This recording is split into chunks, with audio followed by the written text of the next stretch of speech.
views and opinions expressed by Edwin are Edwin and Edwin's only, all right? None of his sponsors, employers, baby mama, anybody he went to school with, anybody he owed money to. With that being said, enjoy the video.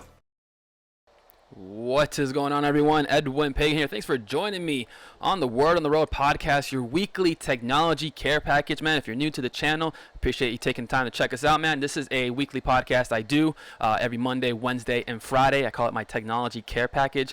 Basically, I take 3 articles from the internet that I find interesting, usually tech related. As of these days, it's usually quarantine and coronavirus related, but it's basically 3 articles that I find interesting. I break them down for you. I give you my analysis, and then I send you on your way, hopefully more educated and more aware of the things that are going on in the interwebs. But usually it's just stuff that I find interesting on the internet that I want to give you my insights on, man. With that being said, bro, happy quarantine. If you're still alive, if you're watching this, as you can tell, I'm still alive, all right? Haven't gone crazy in quarantine. I've been having all the technical issues with podcasting, but I'm doing another live stream right now. So this is technically, I'm live streaming this onto YouTube. I haven't done it public yet because I'm just beta testing right now. But my key is, or my goal is going to be that I live stream the podcast with all the edits, the same quality you're used to seeing, the same exact quality through live stream. So before I make promises, I got to test the stuff out to make sure Bobby can deliver, all right, like FedEx. But with that being said, man, it's been an interesting week being in quarantine. I'm pretty sure I've been watching like episodes of Locked Up to like find ways to work out, you know what I'm saying, at home. Like I was doing I was doing like what do you call it, squats, but like with body weight. I was using squats and burpees on my porch, and like I think the neighbors are looking at me like I'm crazy or something like that. It's wild. But I've been running, but mainly I just been like trying not to lose my mind about being in the house so much. And I think it's like, it's not that like I don't like being home, but it's just like I think I've been watching the news too much as well, and that's also causing me to have anxiety. You know, I stopped watching Tiger King. All right, I had to stop watching Tiger King. I was getting a little too into the Tiger King movement, man. I was about to start a fan page for Joe Exotic because I was just like, man, free Joe Exotic. I have issues, man. With that being said, I had the kid. We've been doing homeschooling, which is dope because like the school, basically everybody, you know, the school sent the kids home. So my son kind of started his first week of like working virtually, not working virtually, learning virtually, which is hard because my son, like, what I love that the school district is doing is that they're implementing like Google Docs and Google Classroom and Google Drive and a lot of tablet-based applications, not tablet, but like Android and iOS based applications for the kids to be able to learn. So which is dope because it's, you know, the parents don't have to go out and buy laptops for the kids. So that's really cool, and they're utilizing things like Google, so it's like a familiar interface. But what's wild is that like my son is doing it on a tablet, and so he thinks it's a game, so he's trying to get the high score, and so he's just doing all his work. So it's like we're running out of work for him to do, and I don't want to have the poor kid reading like 25 books in one day and just have nothing to do the rest of the week. So trying to like to spread out like his workload throughout the week is kind of been like the underlying thing of like what we're trying to figure out. But I think I'm gonna teach him to like program or something. Like there's got to be something we got to do at the house that like we can utilize like the time we have together more effectively. But again, maybe I'm just like, this is me being the IT dad that I want to be, that or the tech dad that I am, that I want to like make my kid do all this technical stuff. But yeah, the kid's doing the homeschool stuff, so that's really dope. And then like a lot of people now are actually doing virtual school as well, and so I think now more than ever parents are going to really learn how to use a computer because their kids are going to depend on it. So it's just crazy to see the situation we're going through, man. You know, I saw something that was like, that really bugged me out the other day on, I think I posted it on my page, but it was basically like a lot of it had to do with like this guy who this guy was harvesting N45 masks or N59 masks, basically the face mask that you need to like that doctors need and stuff like that. This guy was selling it on the black market for like, you know, 700% markup, and the FBI raided him and took all the masks and stuff like that. And it's just wild to me that like, you know, in such desperate times where like we're all in this together, like this isn't like a social economical like these people this, no, it's like everyone has to be in this together in order to beat this. It's wild to see people still like doing that against each other. It's just a bugged out thing. But I don't want to get too political, and I don't want to get too somber on the podcast. But with that being said, man, let's get into the articles for the day, for this episode. Of course, a lot of it's coronavirus related. I hate that I have to do this to you guys, but a lot of interesting articles that I think I found today or on this episode. With that being said, though, as always, remember, articles discussed on the podcast are available in the description below if you're watching on YouTube, and if you're listening on iTunes or some major podcast application, it will be in the bio of the podcast. All right. So with that being said, man, let's go ahead and jump into the first article. You know what? Which one are the ones we're gonna do first? I'm wondering. You know what? Let's do the first one. Coming from the fine folks at Interest Engineering. Oops, I got a pop-up ad right here. Basically, MIT team shared a new $500 emergency ventilator design with public. So this is really dope, and this is why I kind of like want to say like I love how scientists and engineers and everyone around the world is coming together using the internet to kind of beat this thing. MIT engineers are basically developing ventilators. So this is basically one that they made to help aid people to help aid the ventilator shortage that we have, right? So they basically were able to come up with a simple concept of a ventilator utilizing existing equipment at the hospital to make homemade ventilators, right? That would meet the compliance. And they're saying that they're putting the design online for people to take note of and utilize in building their own, because the government and I think President Trump, I think he's asking companies to for a better lack of words, like he's asking companies to I think he's saying that like you have to start building ventilators, and so there's a ventilator shortage out there, and so what this is doing is aiding with that. And so what's really dope about this again is that like they're making like they're telling doctors, or how do I rephrase this? They're utilizing existing like components that are in the hospital, right? So it's not something where it's like you got to go out and buy these components. These are components that are already existing, and so what's really going to be cool about this is how a lot of medical equipment out there is going to be repurposed in order to make more ventilators, which is something that's critical in aiding patients who are infected with coronavirus to help them breathe. And so there's this huge shortage of ventilators, and so to see engineers coming together to do this and for free, right? A lot of you guys are putting this information out there for free. It's really, really dope to see people do that. And what's even crazier about it as well is that like at least for me, is that it kind of reminds me of like the Apollo is it Apollo 13, the movie, where it was like, they had to tell the astronauts who were in space, basically like you need to build something to fix the problem they had. I think it was like an oxygen issue, and so they told the astronauts, they sat down with engineers in Houston and said, this is everything that's aboard that ship. We need to utilize whatever's on that ship to fix this problem. So they came out with using the binders and a bunch of other stuff. But in this situation, scientists are working together to say, hey, we don't have time to order parts. We don't have time to this. This is a way you can build a ventilator with existing equipment. So I think it's really dope to see people come like that, to come together like that, and also kind of like the hacker way of things of like, let's hack this into, let's find a way to hack and reverse engineer this and make it so ventilators don't need to cost $50,000 or $60,000, $70,000. Let's do it with $500 worth of components, right? And then I'm not saying this is a great replacement, because I don't want to find out that someone Jimmy rigged a ventilator to save me. But my point in all this is that like we're working together, not against each other, right? It's like all these companies are saying, yeah, we're in this together, right? I think I saw like the Dyson guy, the Dyson vacuum cleaner guy, or vacuum cleaner company. They're also going to be working on ventilators and delivering ventilators as well. Tesla as well is working on delivering ventilators. Everyone is coming together and saying, hey, let's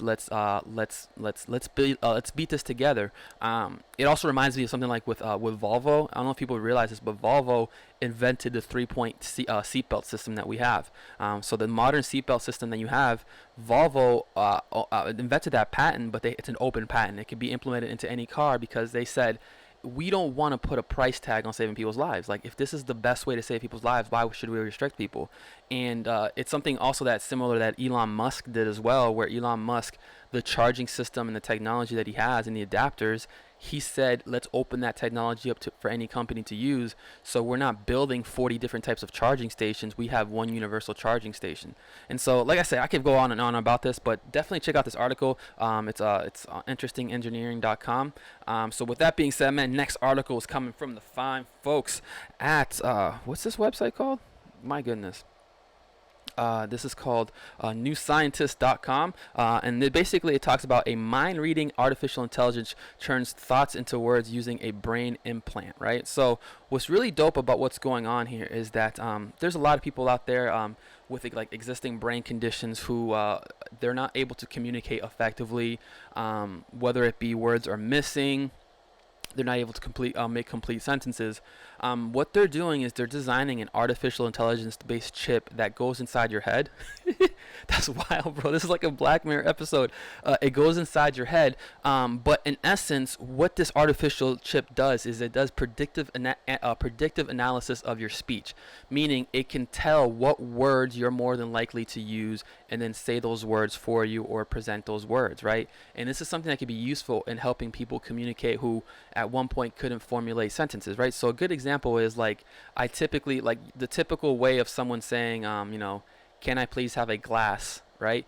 More than likely you're going to say of water, right? And so what this chip is able to do is able to say, all right, there's a pretty strong possibility that if this person was about to say, I need a cup, the chip can fill in the blank because it's using predictive analytics and using artificial intelligence. And the more you use it, the more smarter it becomes. And so it's almost as if like we're almost developing our own universal language, right? Like it's going to get to the point where like we can all communicate with each other because computers can take one language, translate it to another. But as long as we have this medium of communication, right, we'll always be able to communicate, right? Because communication doesn't necessarily mean that you're speaking the same language. At the end of the day, it's about communicating information and being able to understand it. And so if we can have technology like this that does predictive analytics or analysis for people who have disabilities, then it makes it more easier for them to to communicate and exist in our society, right? It's kind of like how Microsoft developed Windows, a modern version of Windows that can use like that can use voice guidance, so people who are blind can actually use a computer and be productive members of society and not feel like they can't use these technologies, right? And that's just one thing of it, but that's really cool that they're using this type of technology for this type of use case. I was just thinking about, because I started chuckling in my head for a second, I started thinking about like what would happen if like the chip kind of said the wrong thing, or it's like please throw, and then it fills it in for you, like throw me off this roof, and like someone pushes them because they thought that was a bad joke. All right, I'm sorry, but like I said, AI. This is what I call like one of the great use cases of AI, and why we shouldn't be so scared of artificial intelligence. Now, I definitely encourage everyone to check out this article, because I kind of did a bro science version of breaking down this article, but it is from the newscientist.com, and they kind of go more in depth of how like the learner model is developed for this type of artificial intelligence chip, and how they kind of program it, and how it's able to get better over time. And so definitely check it out from the newscientist.com. Now, last but not least, the last article is coming from the fine folks at and this is a better article, all right? I promise it's coronavirus related, but right,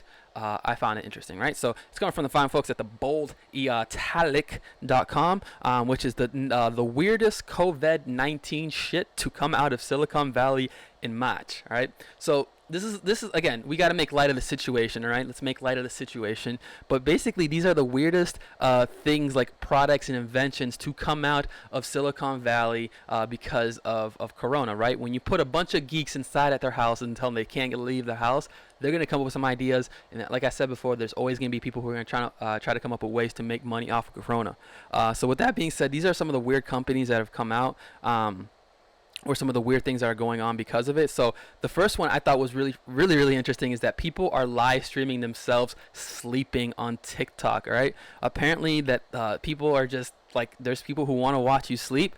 So there's a follower who said people watch him basically sleep, zones off, drool, whatever, and like he woke up like $5,600 richer in like an ad revenue because of the nap, and people sent him donations and stuff like that. So like, there's people out there who apparently like to watch you sleep. So that's one thing that someone's doing. Another thing is, and I didn't know what this was, but there's this thing called ASMR.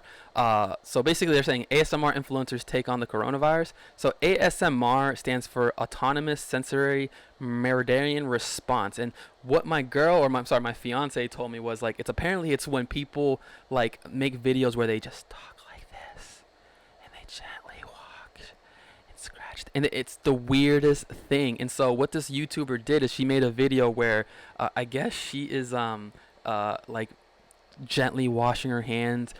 She washes her hands 3 times for 30 seconds and people watch it. She gently does like a nasal swab. I don't know. I'm not going to watch it. I don't want to get taken down for putting up the video, but it's another video that it's another thing that someone is doing with Corona. The one that I found was hilarious was the one where someone said Zoom orgies. Now, Zoom is the popular video conferencing application that's being utilized a lot here. And so basically they're talking about Zoom orgies, basically where people are exactly what they're saying. It's a Zoom orgies. All right, I'm not going to say anything else about that. But I've also heard of people like Zoom bombing. So Zoom bombing is basically when people log into remote meetings that are going on, right, that they don't belong to, like a team meeting, whatever. Some stranger will jump in the meeting because he got the code and just start stripping down naked, putting up porn, distracting the whole meeting, basically trolling. And there is a lot of people out there who are apparently doing this. They're just looking for random meetings to jump into and then trolling the shit out of it. That was really, really gnarly. And then last but not least, the FBI fitness app, right? The feds said, listen, y'all having trouble working out? We have an app for that, all right? Look at me.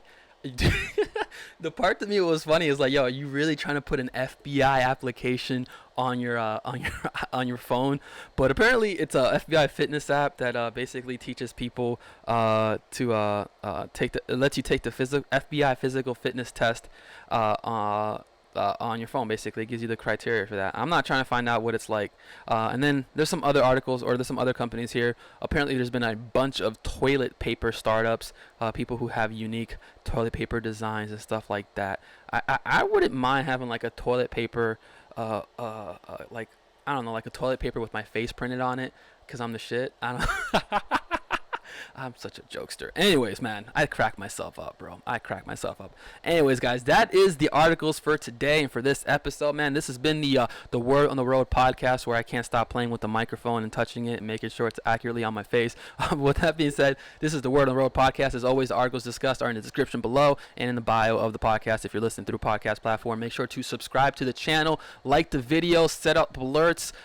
Subscribe to everything else, guys. I will see you on the live stream, and I will see you on the other videos I do. But as always, I appreciate everyone who watches the channel. And until next time, guys, my name is Edward Pagan. I'll see you on Friday.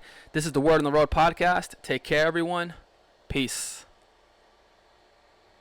Alex, what are you doing? Watching my dad's channel. You're watching your dad's YouTube channel?